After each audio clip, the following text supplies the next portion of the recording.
বামপন্থী ছিল তাহলে ফটোতে কি ডিম ছোড়ে? যেখানে কোর্ট নির্দেশ দিয়েছে যে এইভাবে পাবলিকলি ডিম ছোড়া যাবে না, সেখানে একজন মন্ত্রীমশাই হয়ে মিডিয়ার সামনে কিভাবে বলছে বলুন যে ডিম ছোড়ো বামপন্থীদের দেখে? বলছি সংবিধান মেনে তো হচ্ছে মন্ত্রী হয়েছেন, এইটুকু তো মানবেন। সংবিধানকে মানুন, মন্ত্রীর মতো কথাবার্তা বলুন। নাকি এরকম কথাবার্তা বললে তো শতরূপস্থা হেভি চাটন দিল, কি উত্তর দেবেন দিলীপ বাবু? বাবার ফটোতে ডিম ছোড়েন? ভারত তৃণমূল মানে ঋতব্রতদের পার্টি।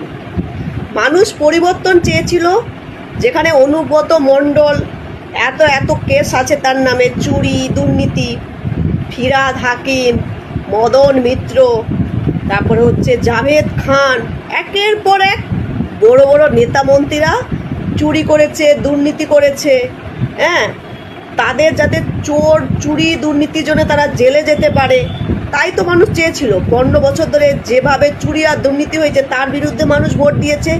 বিজেপি পার্টি ভালোবেসে অনেকে ভোট দিয়েছে, কিন্তু বেশিরভাগ মানুষ ভোট দিয়েছে মমতা ব্যানার্জির দলে যে সমস্ত লোকরা বড় বড় নেতা মন্ত্রীরা চুরি দুর্নীতি করেছে তাদেরকে যাতে জেল যাত্রা হয়, তার জন্য তো ভোটটা দিয়েছে, তার জন্য তো বিজেপিকে পরিবর্তনে এনেছে। কিন্তু এই ভালো তৃণমূল হয়ে তারা যদি ছত্রছায়ায় চলে যায়, হ্যাঁ, তাহলে সব চুরি দুর্নীতি থেকে তারা বেঁচে যাবে। কালকে ইডি আসলো তার বউ মদন মিত্রর বাড়িতে ছেলেকে জিজ্ঞাসাবাদ করতে পুরো নিয়োগ দুর্নীতিতে। মদন মিত্র সঙ্গে সঙ্গে পাল্টি খেয়ে ভালো তৃণমূল হয়ে গেল। এটা আবার কি? চোর থেকে সাধু হওয়া যায়? তাহলে তাদের জেল যাত্রা হবে না? কি হবে তাহলে? ইডির কাজ বন্ধ হয়ে যাবে নাকি? তাহলে আমার কথাটা হচ্ছে, মমতা ব্যানার্জি আর অভিষেক ব্যানার্জি কেন বাকি থাকবে? তারাও ঢুকে যাক। কি খেলা চলছে বলুন দেখি, কি খেলা এটা? কি খেলা চলছে? মানে এরা চুরি দুর্নীতি করবে, এরা কোথাও ছত্রছায়ায় ছাওয়া পেয়ে গেল, ব্যাস। এত বছর ধরে এত চুরি দুর্নীতি করলো, জনগণের ট্যাক্সের টাকা নিয়ে এত কাণ্ড হলো, সারদা নারদা থেকে শুরু করে এত চুরি দুর্নীতি হলো।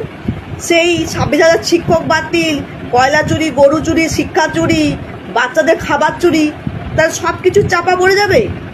আপনাদেরকে জিজ্ঞেস করছি, জনগণকে জিজ্ঞেস করছি, মানুষ হিসাবে উত্তর দিন। এইসব চোরগুলো তাহলে বেঁচে যাবে ভালো তৃণমূল সেজে?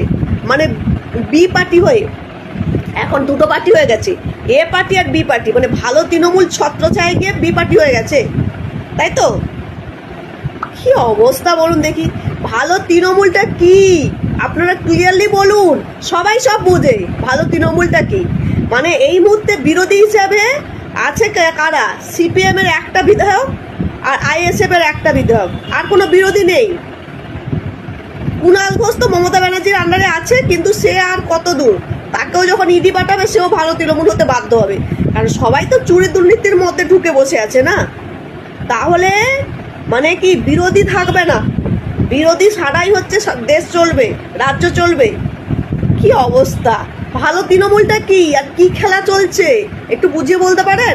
সজল ঘোষ ডিবেট মঞ্চে বলছে মোহাম্মদ সেলিম আর বিকাশ রঞ্জন ভট্টাচার্য ধর্মতলায় গরুর মাংস খেয়ে ধর্মনিরপেক্ষতা দেখায়। শতরূপ ঘোষ বলছে মোহাম্মদ সেলিম গরুর মাংস খায়নি, খেয়েছিল বিকাশ রঞ্জন ভট্টাচার্য। কিন্তু এই সজলদার পার্টি মানে বিজেপি পার্টি আল্লানা ইন্ডাস্ট্রি থেকে 500 কোটি টাকার ইলেকট্রো বন্ড খেয়েছে, যারা গরুর মাংস বিক্রি করে। সজলদা যে এমএলএ হয়ে আসছে বড়নগর থেকে, ওখানে গরুর মাংস, গরুর রক্ত, গরুর হাড় বিক্রি করা টাকায় সমস্ত বিজেপির লোগো লাগানো ছিল। মানে সেই টাকায় সজলদা এমএলএ হয়ে এসছে, বুঝতে পারছেন?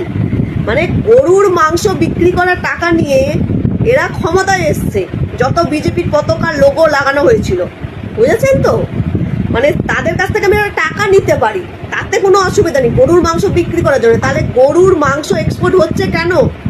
বন্ধ হোক, কি সে এক্সপোর্ট হবে, আবার সেখান থেকে আমরা টাকাও খাবো। কি অবস্থা বলুন দেখি। এই গরুর প্রতি ভালোবাসা, এই মার প্রতি ভালোবাসা। তাছাড়া বিকাশ রঞ্জন ভট্টাচার্য গরুর মাংস খেয়েছিল প্রতিবাদ করার জন্য। উত্তরপ্রদেশে গরুর মাংস ফ্রিজে রাখার অপরাধে পিটিয়ে মেরে দেওয়া হয়েছিল, বুঝতে পারলেন তো? বিকাশবাবু এটাও বলেছে, যদি শূকর মাংস রাখার প্রতিবাদে কাউকে পিটিয়ে মারা হয়, তাহলে উনি শূকরের মাংসও খেতে অসুবিধা নেই। কারণ কেউ গরুর মাংস রেখেছে বলে ফ্রিজে তাকে পিটিয়ে মেরে দেবে? সে মুসলিম, সে গরুর মাংস খায়, সে রাখতেই পারে। তা বলে এইভাবে মৌলবাদদের পিটিয়ে মেরে দেবে? মৌলবাদের বিরুদ্ধে প্রতিবাদ করার জন্য গরুর মাংস খেয়েছিল, বুঝতে পারছেন?